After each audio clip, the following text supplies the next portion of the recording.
ఈరోజు బొంతువెల్లి గ్రామం వీణవంక మండలంలో ఇక్కడ గత 6 మాసాల క్రితం ఇక్కడ ఉన్న రైతులు ఒక కల్వటు గురించి మరి మా వద్దకు రావడం జరిగింది. ఇక్కడ ఉన్న మా కాంగ్రెస్ పార్టీ నాయకులు కావచ్చు, సర్పంచ్ కావచ్చు, ఇక్కడ ఉన్న అందరూ వచ్చి ఇక్కడ ఇబ్బందులు అవుతున్నాయి. దాదాపు 60 ఎకరాలకు సంబంధించిన ఒక కల్వటు, ఆ రైతులకు సంబంధించిన బాట కల్వటు కావాలి, ఇబ్బంది అవుతుంది అని అంటే వెంటనే HDF ఫండ్ నుంచి 8 లక్షల రూపాయలు మరి మన శాంక్షన్ చేయించుడు.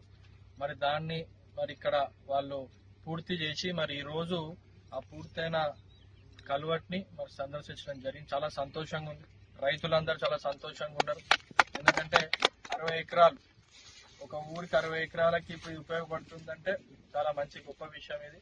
మరి దీనికి ముఖ్యంగా ముఖ్యమంత్రి రేవంత్ రెడ్డి గారికి, అదేవిధంగా ఇన్ఛార్జ్ మంత్రులు పొన్నం ప్రభాకర్ గారికి, శ్రీధర్ బాబు గారికి ప్రత్యేక ధన్యవాదాలు తెలియజేస్తూ, మరి తుమ్మల నాగేశ్వరరావు గారు ఏదైతే ఇన్ఛార్జ్ మంత్రులు ఉన్నారో మరి ఇట్లా ఈ పనులన్నీ మనం చెప్పిన వెంటనే వాళ్ళు మరి ఫండ్ అలొకేట్ చేసి మరి శాంక్షన్ ఇచ్చినందుకు వాళ్ళకి పేరు పేరు ధన్యవాదాలు తెలియజేస్తూ, మరి గ్రామానికి ఈ కల్వర్ట్ కాదు, ఖచ్చితంగా ఇక్కడ ఉన్న మిగతా సమస్యలు కూడా ఏదైతే భవనాల గురించి కావచ్చు, రోడ్ ఫార్మేషన్లు లేదా గ్రావెల్ రోడ్ సంబంధించిన కొన్ని విషయాలు మా దృష్టికి తీసుకొచ్చారు. అతి త్వరలో వాటిని కూడా పరిష్కరించే విధంగా మరి ముందుకు తీసుకుపోయి పైన మాట్లాడి ఆ శాంక్షన్ కూడా తీసుకొస్తామని చెప్పి తెలియజేస్తూ, మరి ముఖ్యంగా బొంతువల్లి నుంచి గడ్డపాక వరకు బస్సు కూడా ఏదైతే ఉందో మరి ఈ రోజు మనం ఇక్కడ ప్రారంభం చేసుకోబోతున్నాం.